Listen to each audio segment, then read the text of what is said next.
शुभ हो शुभ हो शुभ हो शुभ हो शुभ हो शुभ हो शुभ हो शुभ हो शुभ हो शुभ हो शुभ हो शुभ हो शुभ हो शुभ हो शुभ हो। बहुत बहुत सम्मान के योग प्यारे धर्म साथियों, कल हमने नेचर के संबंध में भगवान ने जो शिक्षा दी है उसके हमने 4 बिंदु पढ़े थे, 4 पॉइंट्स पढ़े थे। तो एक बार हम थोड़ा सा उसका जैसे कहते हैं ना अवलोकन कर लें ताकि हमारा सीक्वेंस ठीक बने। पिछली कड़ी जब जुड़ती है ना, जब हम सीरियल देखते हैं टीवी में, वो पिछली कड़ी का थोड़ा सा लिंक दिखाते हैं भी कहाँ से हमने कहानी छोड़ी है, ताकि लिंक आगे सही बन जाए और फिर अब कहानी ठीक समझ आती रहे। तो हम भी अपने पिछले लिंक को थोड़ा सा जोड़ लें। तो पहला भगवान ने जो आदेश दिया था, आदेश क्या, ये जो बता नेचर के बारे में सत्य ज्ञान दिया है कि ये नेचर जो है जड़ और शक्ति से विशेष, जितने भी जड़ अस्तित्व है, सूक्ष्म से सूक्ष्म, स्थूल से स्थूल, छोटे से छोटे, कितने छोटे जो माइक्रोस्कोप से भी दिखाई ना दे, उनसे भी छोटे हो, और बड़े से बड़े पहाड़ जैसे, हाथी जैसे, ऊंट जैसे, बड़े से बड़े, छोटे से छोटे, जीवित और अजीवित सब अस्तित्वों की समिष्टि का नाम नेचर है।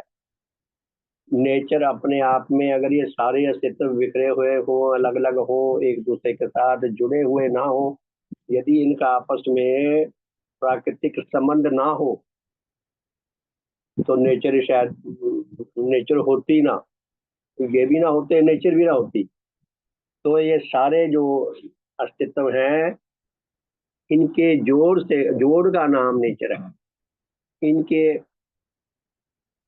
इस नेचर की इस सत्य बात से, इस सत्य शिक्षा से हम देखें कि हमारे अस्तित्व के साथ ये 100% मेल खाती है। भगवान की शिक्षा की इतनी ब्यूटी है कि उनकी प्रत्येक बात, छोटी से छोटी, बड़ी से बड़ी, हमारे आत्महित को लेकर कही गई है। तो भगवान ने ये जो बताया है विज्ञानकों के द्वारा शोध किए गए ज्ञान को, कि हम नेचर का, हम भी एक छोटा सा अंश है, अति क्षुद्र सा अंश है नेचर का। और नेचर की इस व्यवस्था में, नेचर के वातावरण में, नेचर की नियमावली में, नेचर की हालात में ही हमारा जन्म हो सकता था, इससे बाहर कहीं हो ही नहीं सकता था। और नेचर की अपनी व्यवस्था में ही हमारी रक्षा हो सकती है, हमारा पालन पोषण हो सकता है, हम सुदृढ़ हो सकते हैं, हम सशक्त हो सकते हैं, हम बड़े बड़े बॉडी वाले हो सकते हैं। और नेचर की इस व्यवस्था में ही हम बीमार हो सकते हैं, हम मर सकते हैं। तो जो कुछ भी है हमारा अस्तित्व नेचर में ही पैदा होता है, नेचर में ही हम सारी उम्र जीते हैं, और नेचर में ही हम मृत रूप में बदल जाते हैं। अर्थात जितने अस्तित्व है, सारे अस्तित्वों से मिलकर ये नेचर जो है, इसका एक रूप, एक नया रूप हमारे सामने आता है, एक नया साकल्य हमारे सामने आता है। और उस साकल्य में हमारा भी छोटा सा रोल है, हमारी भी छोटी सी भूमिका है, क्योंकि हम इस नेचर का अंश हैं। हमारे होने से भी नेचर में कुछ ना कुछ नेचर का रूप दिखता है, सारे अस्तित्वों के जुड़ने से। दूसरा हमने पढ़ा था कि नेचर के अंतर्गत सब प्रकार के अजीवित तथा जीवित अस्तित्व 2 ही प्रकार के पदार्थों से बने हैं।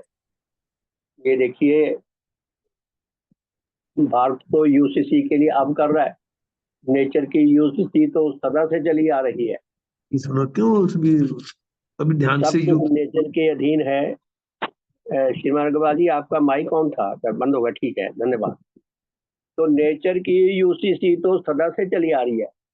नेचर ने किसी अस्तित्व के साथ दूरियात नहीं की, किसी को नाजायज उसको हेल्प नहीं दी, और किसी के साथ नेचर ने जुल्म नहीं किया। सबको एक समान हालात दिए, एक समान उनको अवसर दिए आगे बढ़ने के, विकास पाने के, एक समान उनकी शारीरिक अंग दिए, एक समान उनकी आत्मिक सिस्टम बनाया, नेचर ने एक समान हम सबके दुनिया में आने का, एक समान यहाँ पालन पोषण करने का, पाने का, और एक समान हमें वो व्यवस्था दी जिसके व्यवस्था के अधीन हम नेचर से, हम इस दुनिया से चले जाएंगे, हम स्थूल जगत से चले जाएंगे।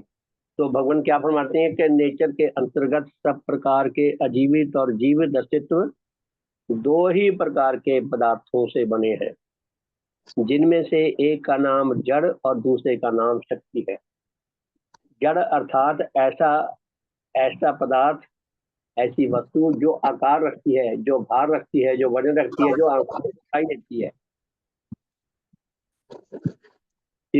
अधिकारी जी, आपका माइक ऑन है, कृपया कृपया ध्यान रखा करें। हम, मेरे से भी गलती से हो जाता है, मैं फिर भी अलर्ट तो मैं बहुत रहता हूँ, हम बीच बीच में चेक करते रहा करें। धन्यवाद। माइक ऑफ कर लें, आपका फिर ऑन हो गया, तो बहुत बहुत धन्यवाद तुमको। तो नेचर में जितने भी अस्तित्व है, ये सबके ऊपर वैश्विक न्याय व्यवस्था नेचर की लागू हो रही है, एक समान। सभी अस्तित्व, चाहे जानदार हैं चाहे बेजान हैं, वो जड़ पदार्थों की अपनी एक गठन है, जो हमारे स्थूल शरीर की गठन है, और जो बेजान शक्तियां हैं उनकी अपनी एक गठन है। उन दोनों की समष्टि से अस्तित्व बनता है। तो नेचर में जितने भी अस्तित्व हैं, यदि हम उनका एनालाइज करें, जैसे वैज्ञानिक करते हैं, तो अंत में उनका जो उत्तर मिलेगा यही मिलेगा कि ये दो ही चीजों से बने हैं। कोई अस्तित्व ऐसा नहीं है जिसके अंदर तीन चीजें हो, एक कोई नई चीज हो, ऐसी चीज हो, ऐसी वस्तु हो जो हमने कभी सुनी ना हो। ऐसा नहीं है भी कोई वस्तु जो है, कोई अस्तित्व जो है जड़ पदार्थों से भी और शक्तियों से भी बना है, और साथ में उसके अंदर कोई निराकार भगवान भी बैठा है, या कोई साकार भगवान भी बैठा है, या कोई और चीज उसके अंदर बैठी है। ऐसा नहीं है। जितने भी पदार्थ हैं, जितने भी अस्तित्व है, सॉरी, वो विश्व में सब अस्तित्व मूल रूप से दो ही प्रकार की वस्तुओं के मेल से बने हैं। कोई अस्तित्व ऐसा नहीं जो एक वस्तु से बना हो, कि केवल जड़ में हो, उसके अंदर शक्ति हो ही ना, ऐसा कोई अस्तित्व नहीं है, ना हो सकता है नेचर की व्यवस्था में। ऐसा भी कोई अस्तित्व नहीं है जो केवल शक्ति में हो, जड़ रूप ना हो। अगर कोई कहता है कि कोई कोई वस्तु, कोई अस्तित्व जड़ रूप है, केवल जड़ रूप है, या कोई अस्तित्व केवल शक्ति रूप है, तो वो केवल गप है, वो जांच के दायरे से बाहर है। नेचर, जो नेचर मूलक, जो विज्ञान मूलक जांच का दायरा है, सिस्टम है, उस जांच में वो आ ही नहीं सकता। जब जांच में ही नहीं आ सकता तो उस पर विश्वास नहीं करना चाहिए, उसको छोड़ देना चाहिए, अपनी एनर्जी वेस्ट नहीं करनी चाहिए, उसके ऊपर टकरे मारते रहे, उसको छोड़ने में ही लाभ है। तो नेचर में जितने भी अस्तित्व है वो जड़ पदार्थों और शक्ति के समष्टि से बने हैं। हमारा अपना अस्तित्व भी, हमारा स्थूल शरीर जो है, ये जड़ पदार्थों से, जड़ तत्वों से बना है, और हमारे अंदर जो आत्मा है, जो विभिन्न प्रकार की शक्तियों का गठन प्राप्त रूप है, ये शक्तिमय है। दोनों के मिल से हमारा अस्तित्व है। तीसरी बात हमने पढ़ी थी कि यह नेचर अपने रूप में परिवर्तनशील है।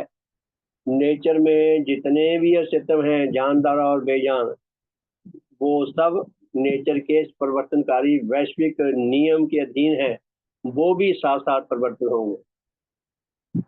सारी दुनिया घूम रही है, सारे ग्रह उपग्रह घूम रहे हैं, उन ग्रहों उपग्रहों में जो कुछ भी है वो भी साथ साथ घूम रहा है। हम घूम रहे हैं, धरती हमारी घूम रही है, हम भी घूम रहे हैं, चाहे हम इस बात का पता हो या ना पता हो। हम तो अपने घर में बैठे, हम तो कहीं नहीं गए, लेकिन घूम रहे हैं। जिधर को धरती घूम रही है, हमारा घर भी उधर घूम गया, हमारा देश भी उधर को घूम गया, पूरी धरती घूम गई, हम भी साथ साथ घूम रहे हैं। तो इस चीज को जानने की हमें बहुत आवश्यकता है। भगवान इसके माध्यम से हमें क्या फरमाना चाहते हैं कि हम घूम रहे हैं, हम घूम के कहाँ जाएंगे, जाने की हमारे पास दो मार्ग हैं, या विनाश का मार्ग या विकास का मार्ग। चुनाव हमारा है, तो हमने विकास की ओर को दौड़ना है, अगर दौड़ना ही है। तो चौथा पॉइंट हमने पढ़ा था कि नेचर के अंतर्गत सब प्रकार के जड़ और शक्ति विशिष्ट अस्तित्वों में यद्यपि परिवर्तन होता है, हर अस्तित्व में हर क्षण अक्षुण परिवर्तन होता रहता है, प्रतिपल होता रहता है। परिवर्तन एक सेकंड के लाखवें हिस्से, इतना छोटे टाइम के लिए भी रुकता नहीं है। कंटिन्यूअसली परिवर्तन का क्रम हर क्षण चलता रहता है, चाहे वो हमें चलता दिखाई दे या ना दे। और उसमें इस परिवर्तन विषय कार्य से नए नए अस्तित्व दुनिया में आते हैं, और पुराने अस्तित्व भी तो इस दौर में के योग नहीं रहते, धीरे धीरे वो नष्ट हो जाते हैं। नेचर के अपने क्रम में, नेचर की अपनी व्यवस्था में जो अस्तित्व नेचर में चलने के लायक नहीं रहता वो खत्म हो जाता है। तो हमने ये 4 बातें पढ़ी थी। आज 5वां नियम पढ़ते हैं। तो भगवान क्या फरमाते हैं? नेचर अपनी जिन जिन विधियों के द्वारा परिवर्तित होती है, उसकी वह परिवर्तन विषयक सब विधियां सदा अटल होती हैं। कि नेचर जिन जिन विधियों के द्वारा नेचर में परिवर्तन आ रहा है, वो विधियां अटल हैं। किसी की सिफारिश से, किसी को रिश्वत देकर, किसी को डरा कर, धमका कर, वो कहते हैं ना साम दाम दंड भेद, नेचर के आगे साम दाम दंड भेद कुछ नहीं चलता। परिवर्तन विषयक जो नेचर की अपनी अटल विधियां हैं, उन्हीं के अनुसार ये परिवर्तन होता है और ये निरंतर चलता रहता है। अर्थात वह एक समय में कुछ और दूसरे समय में कुछ और, ऐसा नहीं होता। नेचर की जो अटल विधियां हैं, उनके अनुसार जो परिवर्तन में उसका परिणाम विकसित हो गया, हर बार वही परिणाम मिलेगा, ऐसा नहीं है। आप देखते हैं ना, बच्चे खेलते हैं, हम खेलते हो, अगर निशाना लगाते हो गेंद से या किसी कंकड़ी से, किसी को कभी निशाना हमारा कहीं लग गया, कभी कहीं लग गया। नेचर का निशाना वहां नहीं लगता, नेचर का निशाना करोड़ों बार वहीं लगेगा स्टिक। जो नेचर के नियम इतने अटल हैं, इतने शानदार, इतने व्यवस्थित, इतने विश्वसनीय हैं कि हर बार निशाना नेचर का सही जगह लगता है। नेचर के जो परिवर्तन विषयक विधियां हैं, जो जो विधि जिस जिस विधि को, जिस जिस नियम को कार्य करने का अवसर मिलेगा, उस नियम के अनुसार जो नेचर में परिणाम विकसित हुआ है, हर बार वही परिणाम मिलेगा। तो इससे भी हमें कुछ शिक्षा मिलती है। तो भगवान ने कहा कि नेचर की यही अटल विधियां उसके अटल नियम कहलाती है। तो इससे क्या शिक्षा मिलती है? मैं विचार करता हूँ मेरी तुच्छ बुद्धि के अनुसार, इससे ये शिक्षा मिलती है कि हम जैसे परिणाम चाहते हैं, हम अपने ऊपर ऐसी नेचर की अटल विधियों को लागू करने का प्रयास किया करें। मैं चाहता हूँ कि मैं बचा रहूं, मैं सुरक्षित रहूं, मैं सुंदर रहूं, मैं स्वस्थ रहूं, मैं कार्य करने के योग्य रहूं, सब मुझे प्यार करें, सब मेरे सम्मान दे, मेरा जीवन सफल हो और मैं सदा जीवित रहूं। तो मुझे वो अटल विधियां अपने ऊपर लागू करनी पड़ेंगी जिनसे ये परिणाम आता है।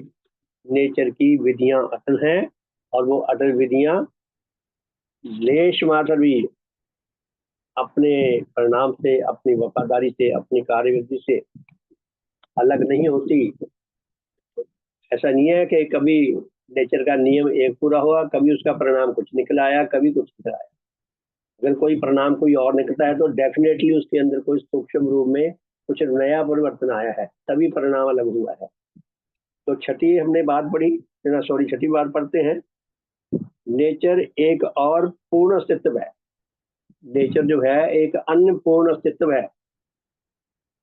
जितने भी जानदार और बेजान अस्तित्व हैं, उनकी अपनी अपनी इंडिविजुअलिटी है, अपना अपना अपनापन है, निजीपन है हर एक का। उसी तरह नेचर का भी अपना निजीपन है।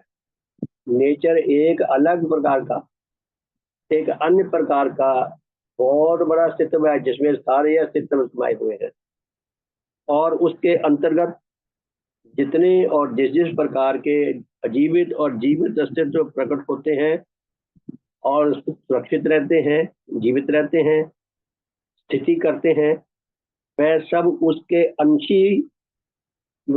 अंशी और उसी के परिवर्तन विषयक अटल नियमों के अधीन होते हैं। क्योंकि हम सब नेचर के अंदर हैं। नेचर में जो जो परिवर्तन आएगा, वो परिवर्तन डेफिनेटली हमें भी परिवर्तित करेगा। हम परिवर्तन से बच नहीं सकते, इसलिए परिवर्तन को हमें स्वाभाविक लेना चाहिए। मैं डॉक्टर के पास अपनी आंखें दिखाने गया जब, तो डॉक्टर साहब ने आंखें देखी, मैंने 2-3 डॉक्टरों को दिखाई। मैंने कहा जी ये सफेदी हट जाएगी? कहते जी हाँ हट जाएगी। तो मैं कहा भी सफेदी हट के मेरी आंखें ठीक दिखने लग जाएंगी। फिर मैं बड़े हॉस्पिटल में गया, उन्होंने कहा कि ये सफेदी जो है ये उम्र के साथ साथ आई है, आप बिल्कुल बेफिक्र हो, जैसे हमारे बाल सफेद हो जाते हैं ना, तो आंखों में भी सफेदी जो है ये उम्र के साथ आती है, इसकी कोई चिंता नहीं है। आप जो असल में जो अंदर लेंस है जहाँ से ये दिखाई देता है हमें, उसका अगर फोकस ठीक हो जाए तो बिल्कुल ठीक दिखाई देगा, सफेदी कुछ नहीं कहेगी। तो मेरा ऑपरेशन हो गया, मैं ठीक हो गया। मेरा कहने का अर्थ ये है कि नेचर में जो परिवर्तन आते हैं, चाहे हमारा शक्ल बिगड़ जाए, चाहे हमारा रंग काला हो जाए, चाहे हम दुर्बल हो जाए, ये स्वाभाविक हैं, ये डेफिनेटली आते हैं, सभी में आते हैं। नेचर ने किसी को किसी के ऊपर हंसने के लिए छोड़ा ही नहीं है, इसलिए उन नियमों को सरलता से स्वाभाविक तौर पे लें और उन नियमों के अनुसार अपने आप, हमारे पास ऑप्शन है कि हम जैसा परिणाम चाहते हैं हम उस प्रकार के परिवर्तनों के नीचे चलने की कोशिश करें। तो क्या करते हैं भगवान कि क्योंकि हम सब नेचर के अंश हैं, नेचर के अंश ही हैं, तो नेचर बदलेगी तो हम भी बदलेंगे। आपने बड़े बर्तन में, कुकर में चने डाल दिए, कोई और दाल डाल दी, गैस पे रख दिया, तो ऐसा नहीं है भी एक दो चनों को तो गर्मी लगेगी नहीं, बाकियों को लगेगी, वो साइड में बैठे रहेंगे, अपना टिके बैठे रहेंगे, ऐसा नहीं है, सब उबलेंगे। ऐसा हो सकता है कई बार कोई चना खराब होता है, वो गलता नहीं है, खाने का योग नहीं रहता, वो लोहे जैसा ही रहता है, लेकिन वो ऐसा नहीं है कि गर्मी से वो बचा रहे। तो परिवर्तन जो है ये स्वाभाविक है, स्वाभाविक तौर पर लेना चाहिए और उसका स्वाभाविक तौर पर उसको खुशी खुशी स्वीकार करना चाहिए। उसके अनुसार अपने जीवन पद्धति में जो सुविधाजनक, जो हितकर हमारे लिए मार्ग हो सकता है उसको चुनने का प्रयास करना चाहिए। तो अगली शिक्षा क्या देते हैं भगवान? नेचर इतनी बड़ी और इतनी दूर तक फैली है, नेचर साइज में बहुत बड़ी है, बहुत दूर तक फैली है, जहां तक हमारी दृष्टि जाती है उससे कहीं लाखों करोड़ों अरबों खरबों प्रकाश मील दूर तक फैली हुई है, पता ही नहीं कितनी दूर तक फैली हुई है। तो नेचर इतनी बड़ी है और इतनी दूर तक फैली हुई है कि उसके विस्तार की सीमा कोई मनुष्य अपनी कल्पना शक्ति के द्वारा भी स्थिर नहीं कर सकता। नेचर साइज में कितनी बड़ी है, कितनी लंबी है, कितनी चौड़ी है और मोटाई में कितनी मोटी है, यानी कि ऊपर से नीचे तक कितना फैलाव है नेचर का चारों ओर, छयों ओर कहीं, ऊपर को भी नीचे को भी, इसका हम अनुमान भी नहीं लगा सकते। इसका वास्तविक ज्ञान, सच्चा ज्ञान पाना, नापना तो बहुत ही दूर दूर की बात है, हम इसका अनुमान भी नहीं लगा सकते। तो प्यारे धर्म साथियों, इससे हमें क्या शिक्षा मिलती है? देखिए भगवान हमें क्या क्या संकेत दे रहे हैं कि नेचर इतनी बड़ी है और इतनी दूर तक फैली हुई है कि उसके विस्तार की सीमा कोई मनुष्य अपनी कल्पना शक्ति के द्वारा भी स्थिर नहीं कर सकता। नेचर अपने इस विस्तार के विचार से अति विशाल, अति महान, अति अद्भुत और असीम है। नेचर हर पक्ष में कितनी महान है, कितनी असीम है, कितनी बलशाली है, कितनी फैली हुई है, सब कुछ नेचर के अधीन है और सदा नेचर के अधीन रहेगा। नेचर सदा रहेगी, हम नहीं रहेंगे। हर दृष्टि से नेचर सदा विजयी रहेगी। तो प्यारे धर्म साथियों, इस पॉइंट से क्या हमें से शिक्षा समझ आती है, हमें क्या शिक्षा लेनी चाहिए? जो मुझे तुझको थोड़ी सी बात समझ आ रही है कि नेचर की यह विशालता, नेचर का अति महान रूप, नेचर का अद्भुत रूप, आश्चर्यजनक रूप, इतने आश्चर्य भरा हुआ नेचर में, कितनी हैरान करने वाली घटनाएं भरी हुई है कि जिसका हम गिनती में गिन नहीं सकते, कितनी आश्चर्यजनक घटनाएं हैं। और नेचर कितनी असीम है, हर दृष्टि में कितना धन से प्रभु भरपूर है, जल से भरपूर है, मिट्टी कितनी है नेचर में, और कितना कुछ है, लोहा कितना है, और कितनी धातुएं, क्या क्या कुछ है नेचर में। तो इससे हमें क्या शिक्षा मिलती है कि हम नेचर की तुलना में कुछ भी नहीं। परम पूज्य भगवान देवात्मा का वो उनकी देववाणी याद करें। धर्म के इतिहास में ऐतिहासिक देववाणी है, जिस पल देवात्मा ने ये शब्द कहे होंगे वो धर्म जगत का इतिहास बन जाएगा। कभी ऐसा समय आएगा लोग इसको ऐतिहासिक घटना के तौर पे याद किया करेंगे। कि फलां तारीख को फलां दिन फलां जगह पे भगवान देवात्मा ने ये देववाणी बोली थी। भगवान ने क्या कहा था कि हिमालय पर्वत की तुलना में राई के दाने की तो कुछ हैसियत है, राई के दाने का तो कुछ अनुपात बनता है हिमालय पर्वत की तुलना में, नेचर की तुलना में मेरा वो भी अनुपात नहीं बनता, मेरी वो हैसियत भी नहीं है। हम जरा विचार करें कि नेचर में हिमालय कितने होंगे, हमारे हिमालय से बहुत बड़े बड़े होंगे। नेचर में लाखों करोड़ों आकाश गंगाएं हैं, एक एक आकाश गंगा में लाखों करोड़ों तारे सितारे हैं, और अगर सारी आकाश गंगाओं में सारे तारे सितारों में जितने पहाड़ हैं उन सब की तुलना में भगवान देवात्मा की तुलना की जाए तो भगवान ने जो देववाणी में कितनी वंडरफुल बात कही है कि उनकी तुलना में सूर्य श्री के रूप में भी हमारी कोई हैसियत नहीं है। अगर भगवान यहाँ खड़े हैं तो हम कहाँ खड़े हैं, तो हमारी हैसियत कितनी बनती है नेचर के सामने। तो ये घटना हमें क्या शिक्षा देती है, मुझे तो ऐसा लगता है ये घटना हमें ये शिक्षा देती है कि हमें अहंकार करने का लेश मात्र भी अधिकार दे। नेचर ने हमें अहंकार तो किसी बात पे होता है, हमारे पास कोई योग्यता तो हो जिसके ऊपर अहंकार करें, घमंड करें। नेचर ने हमें इतना छोटा रखा है और छोटे ही रहेंगे।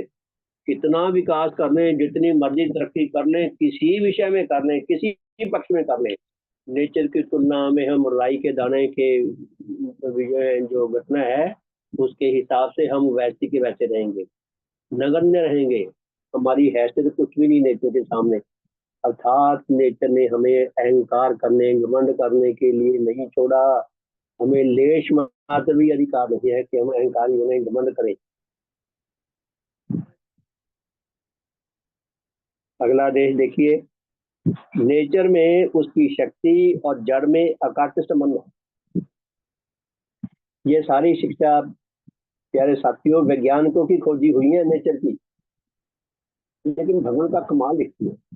मैं तो बहुत हैरान होता हूँ कि उन्होंने कहाँ कहाँ से ये किताबें इकट्ठी की होंगी उस पिछड़े युग में। आज की दुनिया की तुलना में तो पिछड़े युग में बहुत पिछड़े युग है। आज तो गूगल आपके हाथ में, आप गूगल से कुछ ढूंढ लो, इतना कुछ मिलेगा, गूगल में इतना ज्ञान भरा पड़ा है और ये अपडेट होता जा रहा है, ढूंढना आसान है। लेकिन भगवान ने जिस टाइम में ये बातें खोजी वो टाइम कितना पिछड़ा हुआ था। भगवान का संग्राम बोलता है, भगवान क्या फरमाते हैं कि नेचर में उसकी शक्ति और जड़ में अकाट्य संबंध है।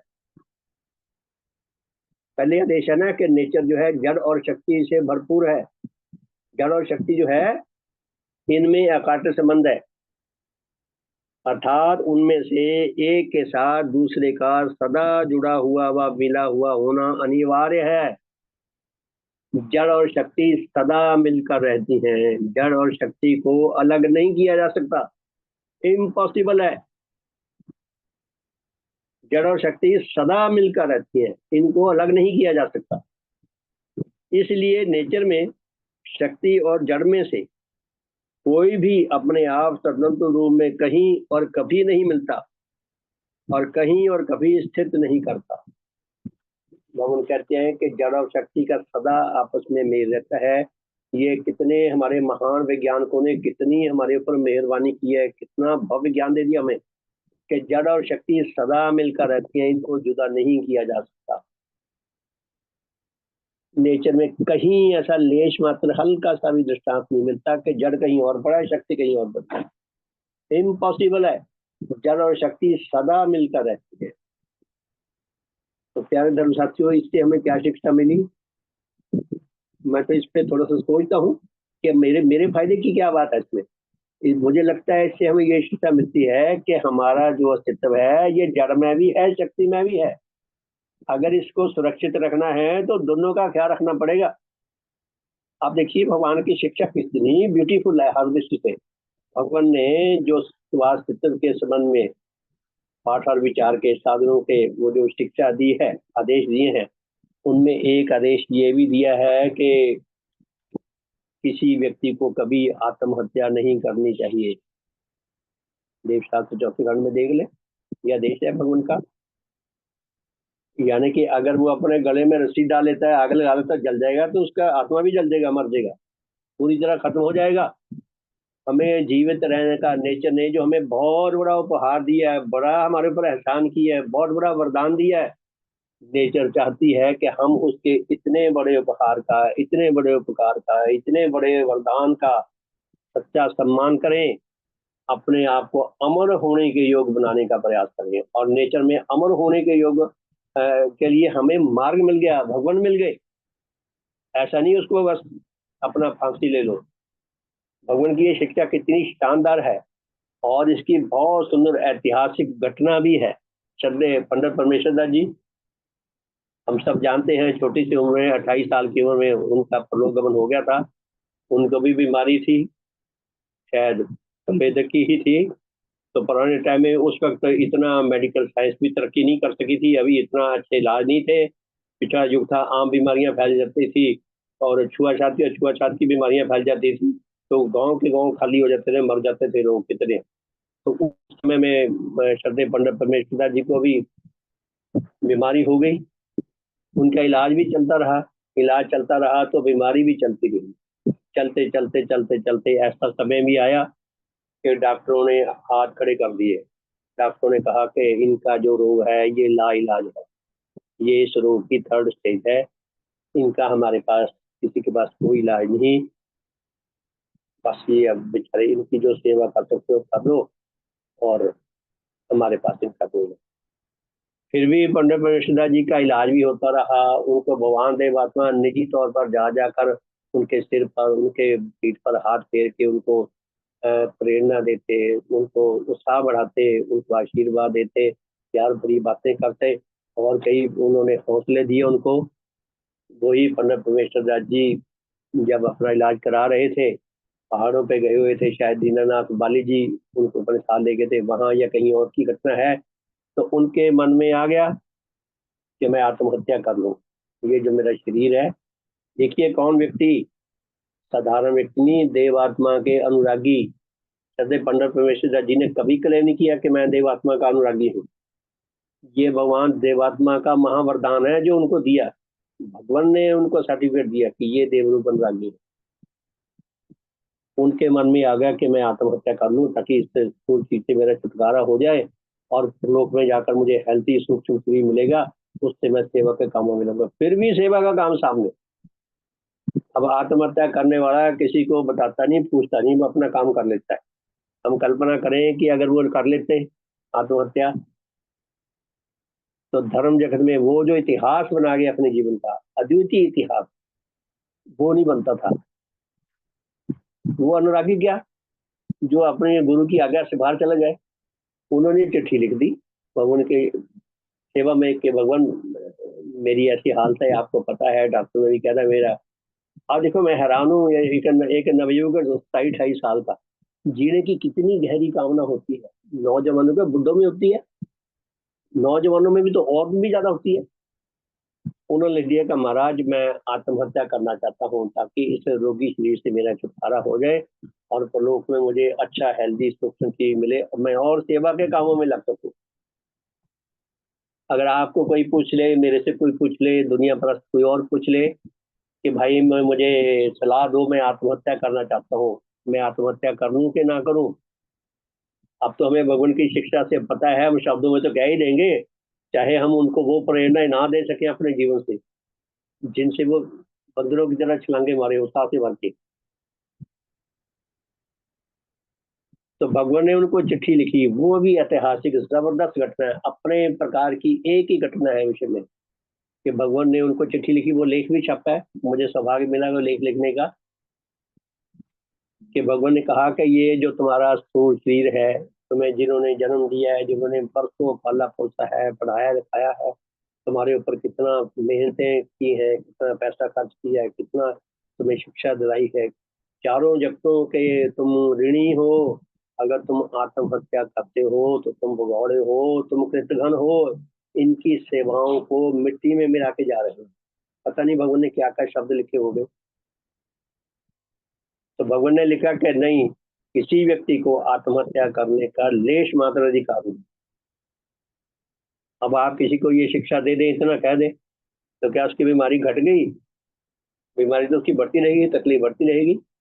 तो भगवान ने कितना वंडरफुल बात है, कहते तुम्हारे पास पंडित परमेश्वर दास जी तुम्हारे पास एक ही मार्ग।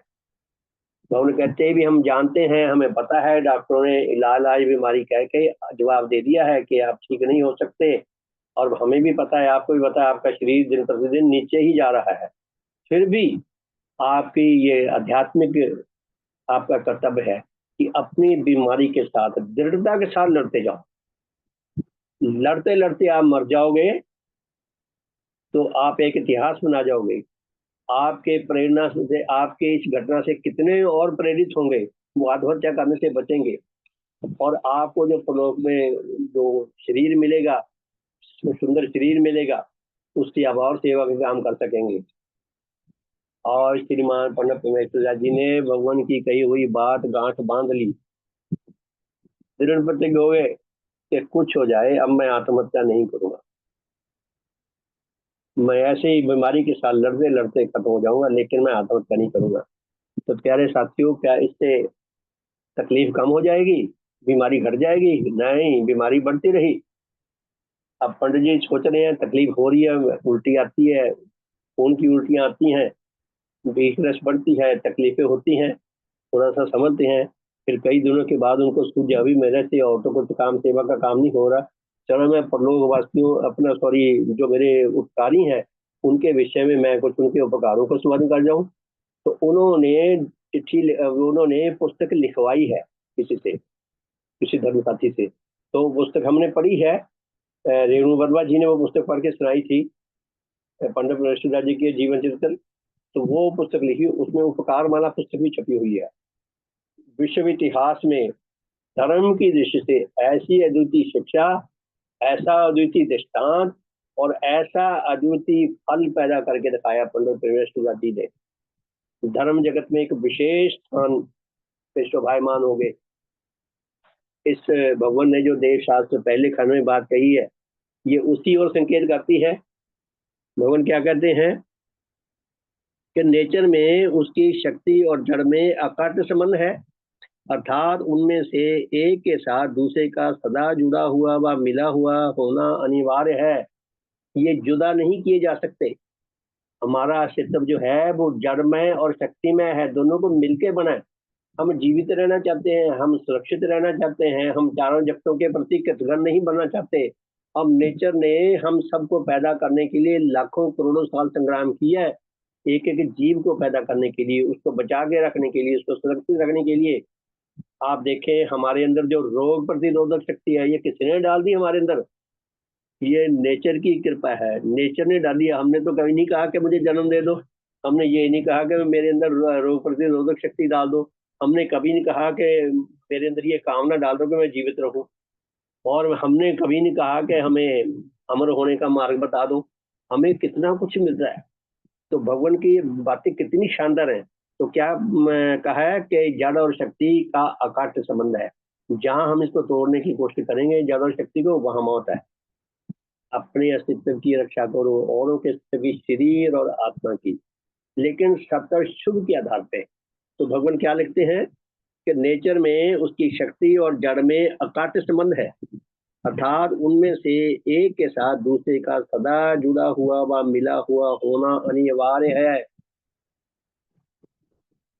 इसलिए नेचर में शक्ति और जड़ में से कोई भी अपने आप में स्वतंत्र रूप से कहीं भी और कभी नहीं मिलता, और कहीं और कभी नहीं मिल सकता। इस शिक्षा से हमें ये मिलता है कि हमारा जो है जड़ में और शक्ति में है, इसकी रक्षा करनी है। कितना कितना भव्य संदेश है। एक संदेश और पढ़ते हैं। नेचर की ही एक मूल शक्ति परिवर्तित होकर नाना प्रकार की शक्तियां बन जाती है। शक्ति भी परिवर्तनशील है। और देखिए हम ये बिजली के पंखे चलाते हैं, मोटरें चलाते हैं, गाड़ियां चलाते हैं, इनमें जो मोटरें चलती हैं उसमें क्या है, जो बिजली का करंट है, तो करंट जो है वो मशीन में जाकर चुंबकीय शक्ल धारण कर लेता है। जो मोटरें हैं उनके अंदर जो उनका आर्मेचर है, उस आर्मेचर में जो कॉइल बने हुए हैं वो तांबे की तारों के कॉइल हैं। जब उनके अंदर करंट छोड़ा जाता है, वो तांबे की जो तारे कॉइल हैं उनके अंदर चुंबकीय शक्ति आ जाती है। वो चुंबकीय शक्ति जो है उसको खींचती है, बाहर वाली साइड को, तो वह ये घूमती है। जब हम स्विच ऑफ करते हैं तो वो सिंपल तारे बन जाते हैं, उनकी चुंबकीय शक्ति चली जाती है। कहने का अर्थ ये है कि बिजली की शक्ति मोटर में जाकर चुंबक बन जाती है, चुंबकीय शक्ति बन जाती है। तो भगवान क्या फरमाते हैं कि नेचर की ही एक मूल शक्ति परिवर्तित होकर नाना प्रकार की शक्तियां बन जाती है, अर्थात वही शक्ति कभी ताप, कभी ज्योति, कभी किसी और रूप में बदल जाती है। अब आप देखिए, बिजली से फ्रिज चलाते हैं, कूलर चलाते हैं, हीटर चलाते हैं, एसी चलाते हैं। बिजली वही है, अगर हीटर में डालें तो आग बरसाएगी, गर्मी देगी, कूलर में डालने को ठंड देगी, एसी में डालेंगे तो ठंड देगी, और आजकल तो चूल्हे आने लगे, जलाती भी है। तो नेचर की ही मूल शक्ति परिवर्तित होकर नाना प्रकार की शक्तियां बन जाती है, कभी ताप, कभी ज्योति, और कभी किसी और रूप में बदल जाती है। वही शक्ति काल के साथ साथ, समय के साथ साथ अनुकूल दशा में पहुंचकर अजीवित से जीवित बन जाती है। तो हम कहाँ ला रहे हैं कि हम कहाँ से आए हैं? ऐसा नहीं था कि मेरे इस धरती पे जन्म होने से पहले मैं मंगल में था, या मैं किसी और आकाश गंगा में था। हम समझे क्या फरमा रहे हैं भगवान? साइंसदानों की, वैज्ञानिकों की खोजे हुए ज्ञान से हमें कहाँ ले जा रहे हैं? मैं फिर पढ़ता हूँ, बहुत ही प्यारा संदेश है। नेचर की ही एक मूल शक्ति परिवर्तित होकर नाना प्रकार की शक्तियां बन जाती है। नेचर के नियम में हर चीज बदल रही है, तो शक्ति भी बदल रही है। और शक्ति जो बदल के कभी गर्म हो जाती है, कभी ठंडी हो जाती है, कभी बिजली बन जाती है, कभी चुंबक बन जाती है। अब देखिए, सोलर एनर्जी से बिजली बन रही है। वही शक्ति समय के साथ साथ अनुकूल दशा में पहुंचकर बेजान शक्ति से जानदार शक्ति में बदल जाती है, अजीवित शक्ति से जीवित शक्ति में बदल जाती है। और अजीवित शक्ति से जीवित शक्ति में बदलने का अगर नेचर में ये क्रम था, तभी तो हमारा जन्म हुआ, तभी तो हमारा आत्मा का जन्म हुआ, तभी तो इस धरती पे जीव आए। और जीवों से आने से पहले भी नेचर की बेजान शक्ति ने जानदार शक्ति में कैसे कैसे दौड़ लगाई होगी। कुछ धातु ऐसी मिलते, कहते हैं उनके अंदर जानदार शक्ति है। मतलब वो कितनी पिछड़ी अवस्था में होगी कि धातु के अंदर वो जानदार शक्ति है, लेकिन बेजान लग रही है। और फिर धीरे धीरे अमीबा बना, धीरे धीरे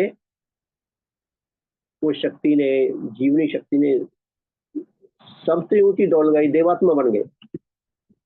तो भगवान क्या फरमाते हैं कि वो समय के साथ साथ अनुकूल दशा में पहुंचकर बेजान शक्ति से, अजीवित शक्ति से जीवित शक्ति बन जाती है, और फिर जीवित बनकर लाखों और करोड़ों प्रकार के रूप ग्रहण करती है। धरती पे कितनी प्रजातियां हैं, उनमें कितने प्रकार के जीव हैं, कैसी उनकी शक्ल सूरत है, कैसा उनका रहन सहन है। कुछ है जो जल में रहते हैं, कुछ है जो धरती पे रहते हैं, कुछ है जो नभ में रहते हैं, कुछ है जो पहाड़ों में रहते हैं, कुछ है जो रेती इलाके में रहते हैं। अलग अलग प्रकार के जीव बन जाते हैं, कितनी प्रजातियों के। अगर हम टोटल जीव धरती पे गिने कितने हैं, तो ये इम्पॉसिबल है, कितनी गिनती होगी हम गिन नहीं सकते।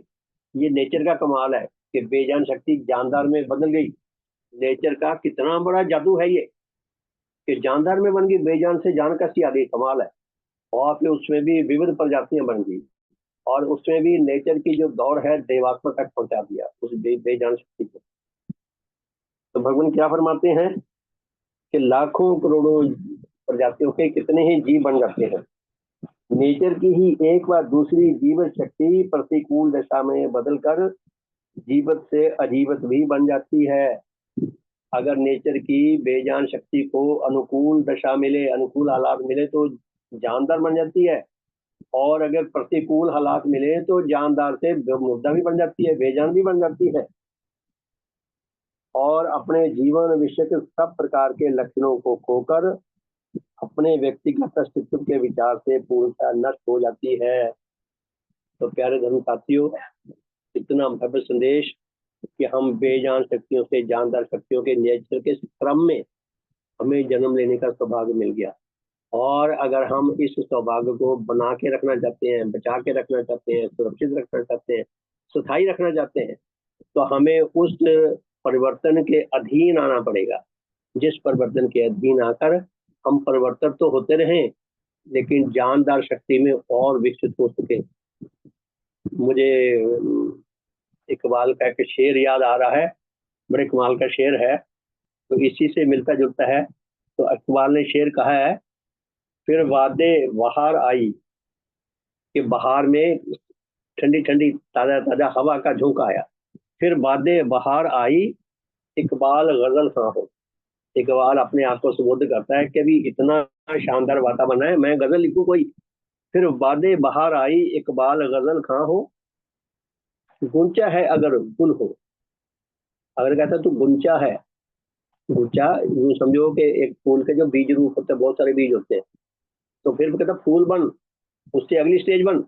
गुंचा है अगर गुल हो, और अगर गुल है तो गुलिस्तां हो, तो कहते बागीचा बन जा। तो विकास क्रम यही चीज है। भगवान हमें कितने जाना चाहते हैं, कमाल है। कितना बड़ा जादू चल गया, भगवान का जादू चल गया, तेरा जादू चल गया, भगवान आपका जादू चल गया।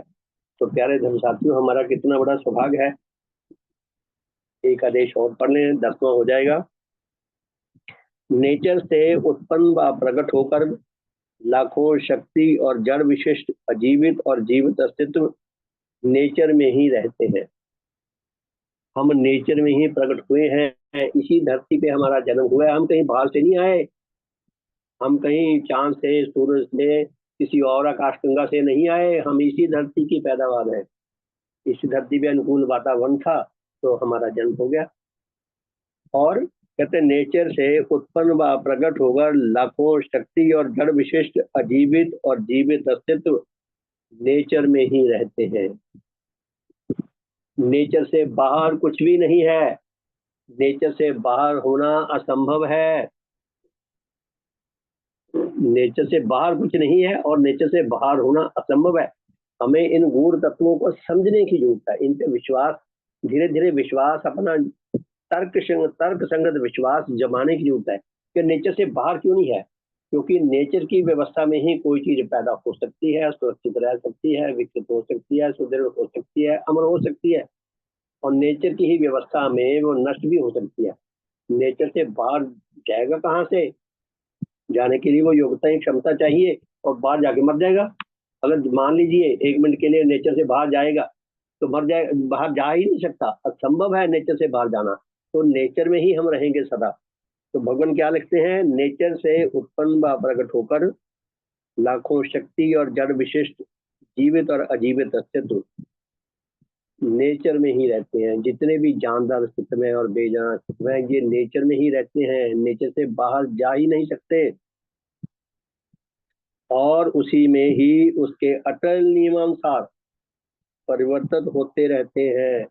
नेचर के जो परिवर्तन विषय के नियम है, उन्हीं नियमों के अनुसार वो उनका रूप बदलता रहता है, उनमें परिवर्तन आता रहता है। और परिवर्तित होकर वह अपनी दशा में पतित व नीच, उच्च व श्रेष्ठ बनते हैं। भगवान ने यहाँ एक नया रहस्य खोला है कि नेचर में हर अस्तित्व, हर शक्ति, हर फल परिवर्तित होती रहती है। और भगवान ने स्पष्ट कर दिया कि परिवर्तन 2 प्रकार का है। एक परिवर्तन वो जो हमें पतित करता है, नष्ट करता है, हमें खत्म कर देता है।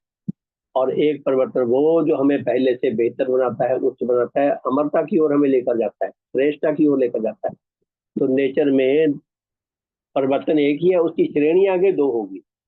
हम जिन नियमों के अधीन चलेंगे, उन नियमों के अधीन चलते चलते हमें वही परिणाम मिलेगा जो उन नियमों के अधीन हमें मिलना है, जो नेचर में विकसित हो गया। अगर हमने नीच परिवर्तन के अधीन चलेंगे तो नष्ट होंगे। ऐसा नहीं है कि नीच परिवर्तन के अधीन चलेंगे हम शक्तिशाली बनते जाएंगे, हमारा विकास होता जाएगा, और उच्च परिवर्तन के अधीन चलेंगे तो हम नष्ट हो जाएंगे, मर जाएंगे। ये इम्पॉसिबल है। नेचर में जिस जिस नियम के अनुसार जो परिणाम विकसित हो गया, उसी वही परिणाम मिलेगा। हमारे पास एक ऑप्शन है कि हमें किस परिवर्तन के अधीन चलना चाहिए। हम जीवित रहना चाहते हैं, हम सुरक्षित रहना चाहते हैं, हम अपने जीवन से सुंदर भव्य कार्य करना चाहते हैं, हम अपनी कंट्रीब्यूशन अधिक से अधिक देना चाहते हैं, हम धर्मवान बनना चाहते हैं, हम उच्च सुख पाना चाहते हैं, उच्च रस पाना चाहते हैं, हम अमर होना चाहते हैं।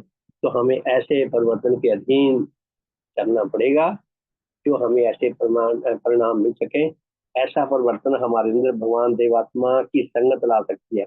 उनकी शरणागत हम हो तो गए, हाथ में खींच के तुम्हारा ले आए, ये तो वही बात होगी, अगर किसी किसी भैंस के कटड़े को वहां बांध दिया जाए जहाँ सत्संग हो रहा है, वो बंधा रहा है, वो सत्संग भी सुन रहा है। अब आज अगर सब भाषण दिया जा रहा है, उपदेश दिया जा रहा है, तो भैंस बछड़े के कान में भी जा रहा है वो, लेकिन बेचारा वही रहेगा क्योंकि उसके अंदर कोई योग्यता ही नहीं है। तो हम बछड़े ना बन जाएं, हम अपने अंदर के भावों को जगाएं। हम जितना हमारे से हो सकता उतना तो हम ट्राई करें, नेचर हमें और उससे ज्यादा बढ़कर देगी। तो प्यारे धर्म साथियों, हमारा सौभाग्य बहुत बड़ा है। काश हम अपने सौभाग्य की कदर करना सीख सके, मैं सीख सकूं, आप सब सीख सके। हम सबका शुभ हो, सबका हित हो, सबका मंगल हो, सबका कल्याण हो। बहुत बहुत सबका धन्यवाद। हमें ऐसा सुंदर, ऐसे भव्य ग्रंथों को पढ़ने का, इतने सुंदर विचारों के अंदर जीने का, ऐसे वातावरण में उठने बैठने का हमें सौभाग्य मिल रहा है। हमारा ये सौभाग्य स्थायी बन सके। हमारा ये प्रयास जो कल से शुरू हुआ है, ये भी निरंतर आगे चलता रहे, नए से नए रूप में विकसित होता रहे। सबका भला हो, सबका शुभ हो, सबका मंगल हो, सबका कल्याण हो। आप सबका बहुत बहुत धन्यवाद। शुभ हो, शुभ हो, शुभ हो, शुभ हो, शुभ हो, शुभ हो, शुभ हो, शुभ हो, शुभ हो, शुभ हो, शुभ हो, शुभ हो, शुभ हो।